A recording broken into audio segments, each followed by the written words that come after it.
రెండో విడత పంచాయతీ ఎన్నికలకు భారీ ఏర్పాట్లు చేస్తున్నారు అధికారులు. నిర్మల్ జిల్లాలో పోలింగ్ కు పకడ్బందీ ఏర్పాట్లు చేశామన్నారు నిర్మల్ జిల్లా ఎస్పీ జానకి షర్మిల. ఎన్నికలు ప్రశాంత వాతావరణంలో జరిగేలా చూస్తామన్నారు. రెండో విడత ఎన్నికల విధుల్లో 850 మంది పోలీసులు పాల్గొంటున్నట్లు తెలిపారు ఎస్పీ జానకి షర్మిల. అందరూ ఇమ్మీడియట్ గా సీనియర్ ఆఫీసర్స్ చెప్పండి, ఇది చిన్నదే కదా నేను మేనేజ్ చేసేద్దాం కదా అనుకుంటే it may turn into big thing.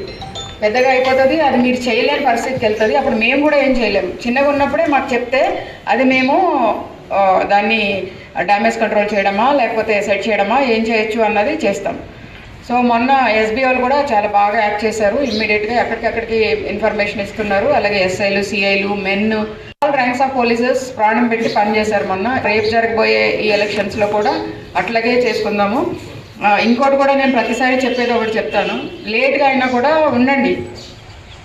ఎక్కడైనా గొడవ అవుతుంది అంటే వదిలేసి వెళ్ళిపోకుండా లేట్గా కాసేపు ఆ రోజు కొంచెం లేట్గా ఉండడం మంచిదా లేకపోతే 10 రోజులు అక్కడే పడి ఉండడం మంచిదా అన్నది ఆలోచించుకోండి. మనం వెళ్ళిపోతే అక్కడ ఏదైనా గొడవ అయితే 10 రోజులు అక్కడే పికెట్లు వేసుకుంటూ ఉండాలి మనం, అది గుర్తుపెట్టుకోండి. సో ప్రతి ఒక్కళ్ళు సెన్స్ ఆఫ్ రెస్పాన్సిబిలిటీ, ఇది నా పోలీస్ డిపార్ట్మెంట్, నా డిపార్ట్మెంట్కి ఏం చెడ్డ పేరు రాకుండా ఈ శాంతి పద్ధతులను పరిరక్షించవలసిన బాధ్యత నాకుంది, ఫెయిర్ అండ్ ఫ్రీ ఎలక్షన్స్ జరిగించే బాధ్యత నాకుంది అని ప్రతి ఒక్కళ్ళు మనసులో గట్టిగా సంకల్పం చేసుకొని పనిచేస్తారు.